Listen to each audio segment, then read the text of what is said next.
শ্ৰীৰাম। আমি এই গণেশ মন্দিৰ আহি পালোঁ। ইয়াতে দেখিছে আপোনালোকে যে এই গণেশ মন্দিৰৰ সন্মুখত যিবিলাক দোকান, আজি দোকানবিলাক খোলা নাই, হয়তো বতৰ বেয়াৰ বাবে অকণমান দেৰিকৈ খুলিবও পাৰে, সেইটো নকওঁ। যি নহওক, আমি গণেশ মন্দিৰ আহি পালোঁ। আৰু এই গণেশ মন্দিৰটো য'ত অৱস্থিত, এইটো হাজো শুৱালকুছি পথৰ গাতে লাগি আছে। এইফালে যদি চাই আপোনালোকে, এইটো মুখ্য পথ মাধৱ মন্দিৰলৈ যায় বা পাঠমালালৈ যায়, আৰু এইফালে আপোনালোকে টাৰ্ণিং এটা লৈ শুৱালকুছি যাব লাগিব। এই লেফ্ট ছাইডত টাৰ্ণিংটোৰে কেদাৰ মন্দিৰ, কমলেশ্বৰ মন্দিৰ, আৰু চিধাই যিটো ৰাস্তা গৈছে সেইটো কামেশ্বৰ মন্দিৰত যোৱা পথ। আৰু এয়াই হ'ল ঐতিহাসিক গণেশ মন্দিৰ। গণেশ মন্দিৰক দেৱভৱন আখ্যা দিয়া হৈছে। বেউলাই কেঁকোৰা সাগৰৰে ভেলত লক্ষীন্দাৰক লৈ দেৱভূমি হাজোত উপস্থিত হৈছিল। সেই হিচাপে ক'ব পাৰি যে হাজোক দেৱভূমি বুলিও কয়।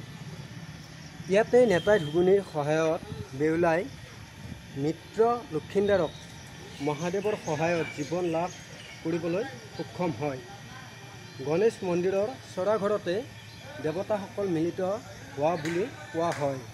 আৰু ইয়াতে হেনো লক্ষীন্দাৰৰ জীৱন দান পায়। লক্ষীন্দাৰৰ জীৱন দানৰ সময়ত হয়গ্ৰীৱ মাধৱ, কেদাৰ আৰু কমলেশ্বৰ ব্ৰহ্মাৰূপে যি আসনত বহি এই বিচাৰ কৰিছিল, এই আসন বৰ্তমানো বিদ্যমান।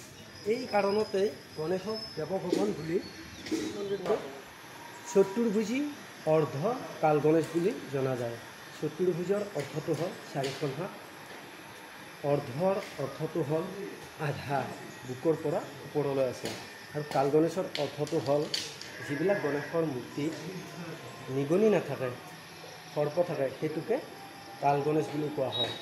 আৰু আপোনালোকে ঘৰটো দেখা পাইছে, এইটো আহোম ৰজাৰ দিনত প্ৰতিষ্ঠা কৰা হৈছে। পাণ্ডৱসকলে যেতিয়া ৰাজটুই যজ্ঞ কৰে আৰু তেওঁলোকে যজ্ঞৰ ঘোঁৰা বিচাৰি মণিপুৰ পৰ্যন্ত পৰিভ্ৰমণ কৰে, এই পৰিভ্ৰমণ কালত তেওঁলোকৰ দুৰ্গম ঠাইবিলাকত বিধিবিনাশক গণেশৰ মূৰ্তি কৰা বুলি বহুতে ক'ব খোজে। তেওঁলোকে কয় যে আগ্ৰাথুৰি গণেশ মন্দিৰ, হাজোত থকা অন্য গণেশ, অভয়পুৰৰ শিলাদাৰ পাহাৰত থকা গণেশ সেই সময়ৰে নিৰ্মাণ। কোনো কোনোৱে ক'ব খোজে যে এই গণেশ মূৰ্তিসমূহ বান ৰজাই অংকিত কৰা। যি কি নহওক, ৰাজহ চক্ৰত থকা শিলালিপি শিলত অংকিত দেৱ-দেৱীৰ মূৰ্তিসমূহ এই কথাই প্ৰমাণ দিয়ে যে এই অঞ্চলত সেই সময়ত কোনো এক সভ্যতাৰ বাসভূমি আছে। শ্ৰী শ্ৰী গণেশ মন্দিৰ প্ৰাংগণত যে এই ঢাপ তিনিটা দেখিছে, এই ঢাপ তিনিটাত প্ৰতি বছৰে পুহ আৰু মাঘ মাহৰ দুমাহীৰ দিনা ব্ৰহ্মা, বিষ্ণু, মহেশ্বৰ এই তিনিজনা গোসাঁই আহি ইয়াতে বহে। আৰু এই তিনিজনা গোসাঁই হ'ল বিষ্ণু হিচাপে শ্ৰী শ্ৰী হয়গ্ৰীৱ মাধৱ মন্দিৰ, ব্ৰহ্মা হিচাপে শ্ৰী শ্ৰী কামেশ্বৰ, আৰু মহেশ্বৰ হিচাপে শ্ৰী শ্ৰী কেদাৰ। মন্দিৰৰ চলন্ত বিগ্ৰহকেইটা আহি ইয়াতে বহে আৰু ইয়াতে দেৱসভা পাতে। এই দেৱসভাত তেওঁলোকৰ আলোচনা হয়। প্ৰতি বছৰে তেওঁলোকে কেনেধৰণে কোন কোন ঠাইত হাজো নগৰখন কেনেধৰণে পৰিভ্ৰমণ কৰিব বা শুৱালকুছিৰ অশোক অষ্টমীত কেতিয়া যাব, সেইবিলাক আলোচনা কৰাৰ উপৰিও বিশ্ববাসীৰ মংগলৰ কাৰণে তেওঁলোকে আলোচনা কৰে বুলি জনবিশ্বাস।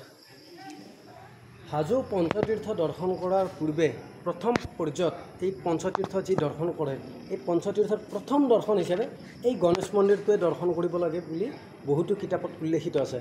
আৰু আমি আগৰ ভিডিঅ'ত দি আহিছোঁ যে পঞ্চতীৰ্থ দৰ্শন কৰাৰ পূৰ্বে অৰ্পণ ভৱ নামৰ পুখুৰীটোত গা ধুব লাগে।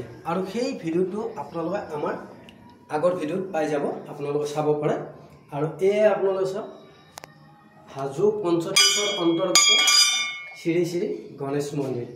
এইটো আপোনাৰ চতুৰ্ভুজী অৰ্ধ কাল গণেশ। দৰ্শনৰ বাবে বা পূজাৰ বাবে লগা সামগ্ৰীবিলাক হ'ল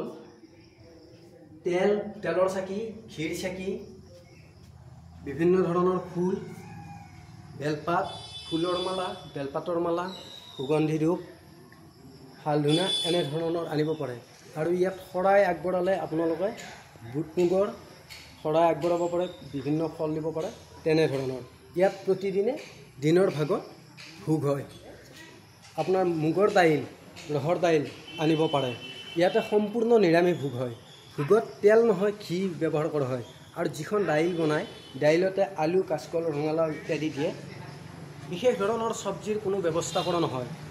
অকল আপোনাৰ মুগ ৰহৰ দাইলৰ মিহলি বা অকল মুগৰ দাইলত কাচকল, ৰঙালাও আৰু আলু মিশ্ৰণ থাকে। ইয়াতে প্ৰতিদিনে দুপৰীয়াৰ ভাগত এই ভোগ অৰ্পণ কৰা হয় আৰু যিবিলাক তীৰ্থযাত্ৰীয়ে ইয়াতে ভোগ আগবঢ়ায় তেওঁলোকক খোৱাৰ বাবে ব্যৱস্থা কৰি দিয়াৰ বাবে পূজাৰী, আঠপুৰীয়া ইত্যাদি আছে। আৰু এই মন্দিৰত মুখ্য পূজাৰীজনে ৰান্ধনী হিচাপে আছে বৰ্তমান, আৰু আঠপুৰীয়াজনে যোগালী হিচাপে কাম কৰি আছে মন্দিৰত।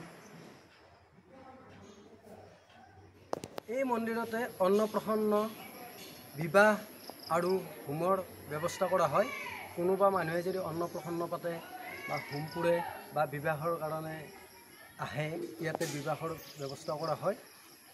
তাৰ উপৰিও ইয়াতে মুখ্য উৎসৱ হিচাপে মাঘ মাহৰ সৰস্বতী পূজাৰ আগদিনা গণেশ চতুৰ্থী, সেইদিনা ইয়াতে গণেশ পূজাখন খুব ধুমধামেৰে গণেশ মন্দিৰ প্ৰাংগণৰ কাষত যিখিনি জনবসতি আছে তেওঁলোক আৰু পঞ্চতীৰ্থ মন্দিৰ কমিটিয়ে লগ লাগি একেলগে সেই পূজাখন উদযাপন কৰে। আৰু এই পূজাত বহু দূৰ দূৰণিৰ পৰা তীৰ্থযাত্ৰী অহাটো পৰিলক্ষিত হয়। এই গণেশ মন্দিৰটো যে নিৰ্মিত হৈছে এই এটা প্ৰকাণ্ড শিলত।